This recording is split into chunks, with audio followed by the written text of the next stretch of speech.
Bueno, buenas noches, espero que se encuentren muy bien. El día de hoy voy a estar haciendo un resumen de la primavera árabe.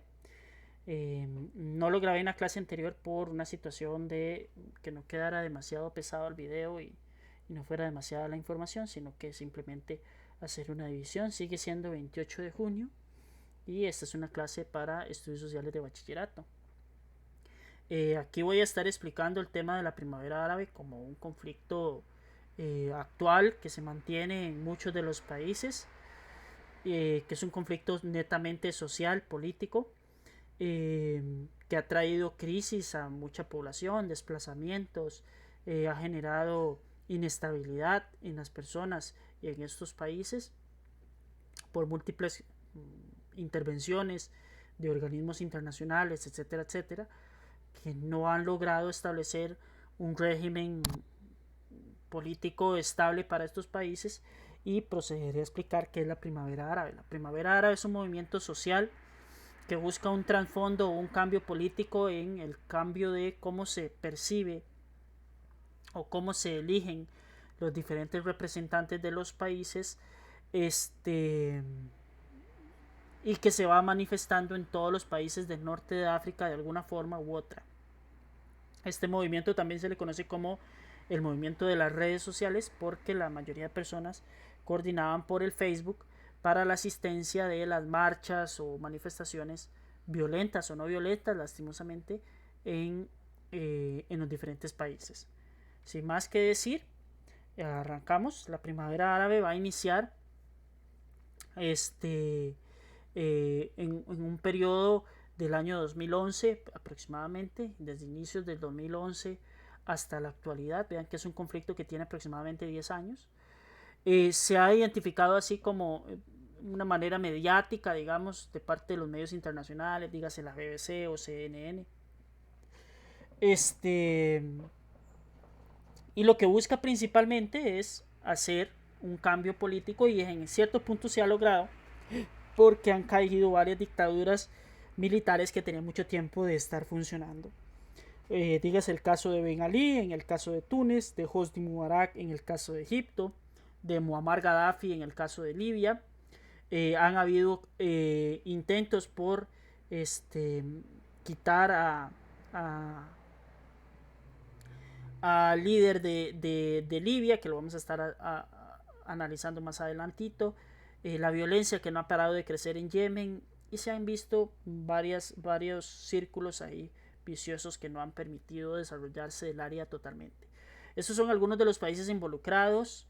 Va a ser Túnez el primero donde va a empezar este movimiento gigantesco, este movimiento social que se llama la primavera árabe. Después se va a trasladar a Egipto, a Libia, también a Yemen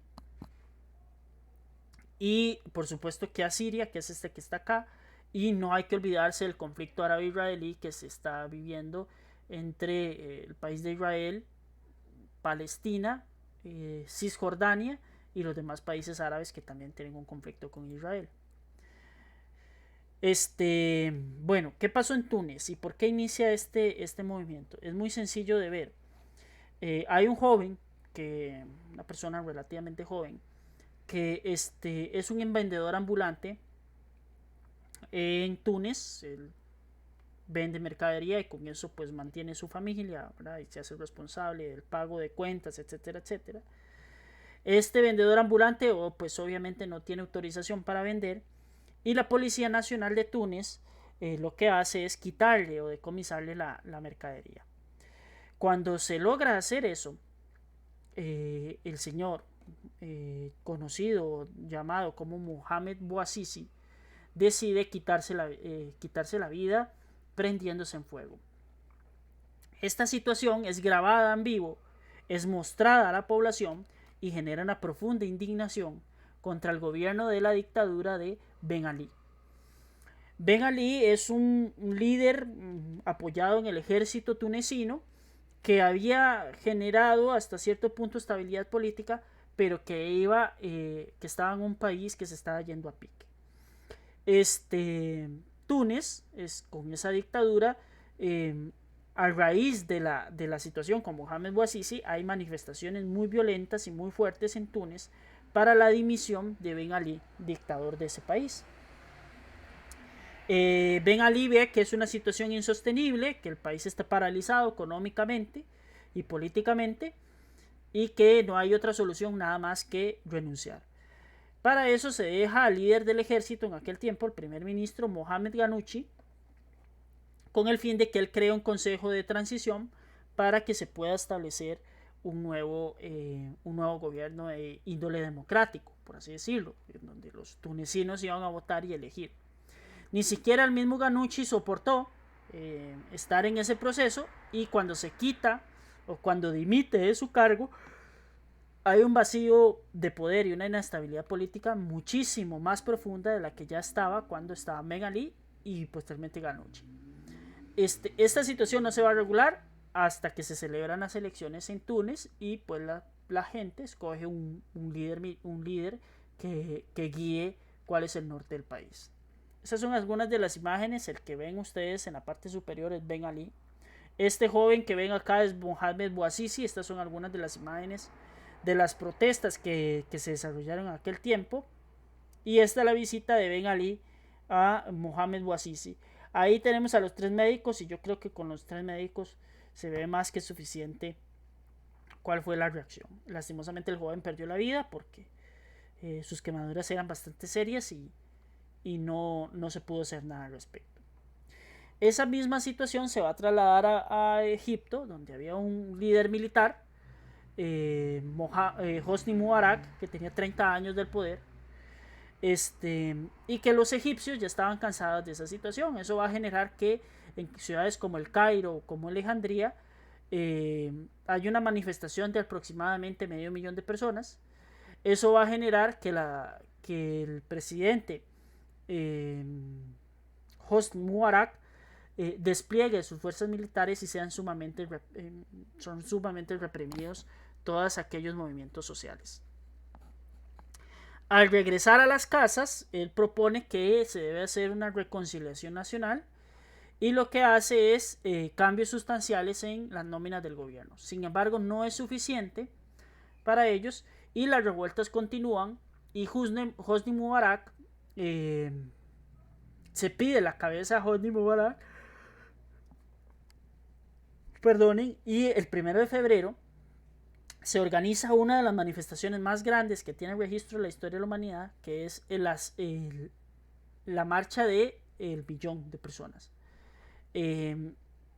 Esa marcha va a reunir entre 1,5 millones de personas. Es una marcha muy grande con una repercusión enorme en lo que va a ser la revolución por quitar a Hosni Mubarak del poder.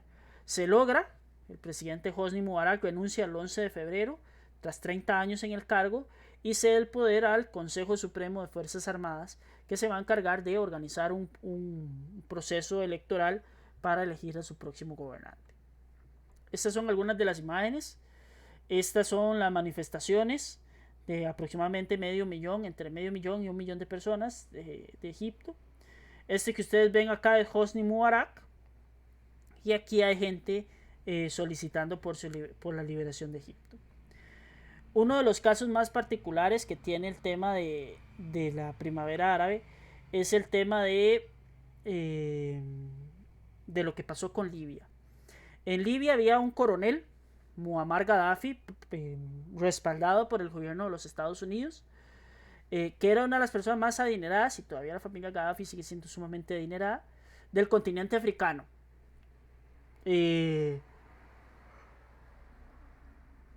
Libia con este personaje había alcanzado un nivel de vida aceptable con un ritmo económico muy acelerado, aprovechando las condiciones económicas que tenía el país y por qué no decirlo así, su fuente de materia prima, que es el petróleo. Al finales del 2011 la situación política en Libia se pone más delicada con el coronel Gaddafi porque se le acusan casos de corrupción y algunas otras cosas por ahí. Y los gobiernos occidentales que tenían ciertos intereses en Libia, principalmente, como les decía, el recurso del petróleo, empiezan a sembrar en la población la duda de que si Muammar Gaddafi era la persona que se debía encargar de ese país. Entonces hay todo un proceso de insurrección. Se intenta crear un consejo de transición.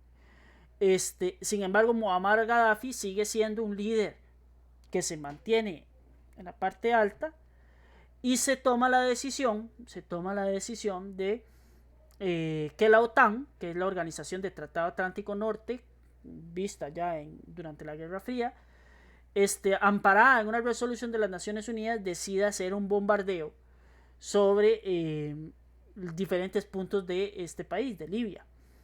En una de las caravanas que iba Muammar Gaddafi es interceptado, es bombardeado y es herido. Todos los militares que viajaban con Gaddafi lo dejaron solo o fallecieron en el acto. Y se lo encuentran grupos rebeldes de Libia, que lo que se encargan es de terminar de fulminarlo, matarlo, humillarlo. Y esa muerte fue expuesta en vivo en las redes sociales, como un símbolo de el cambio que tenía que ser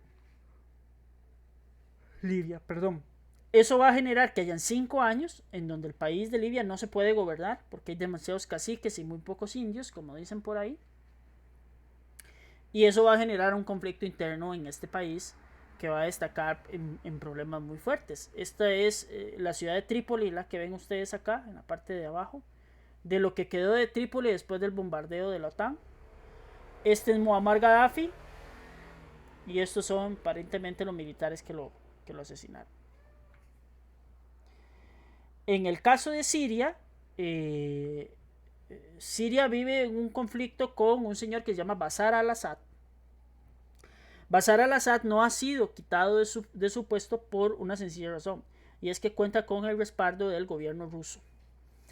En Siria también se empezaron a insertar ciertas ideas de parte de las potencias occidentales, diciendo que Bashar al-Assad transgrede la constitución, tiene acciones violentas y utiliza armas químicas contra niños y mujeres.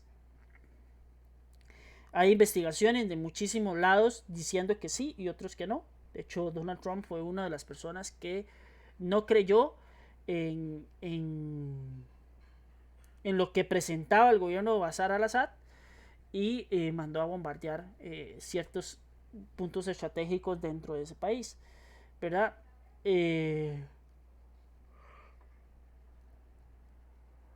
Perdonen, ¿qué ha generado esto? Que hayan 369 personas muertas entre civiles y combatientes. Pueden ser muchísimas más, hay gente que habla de miles, ¿verdad? El número de refugiados es de millones de personas, donde la mayoría lastimosamente son niños y niñas que han sufrido algún tipo de abuso, que son personas susceptibles al hambre, que son asesinatos indiscriminados.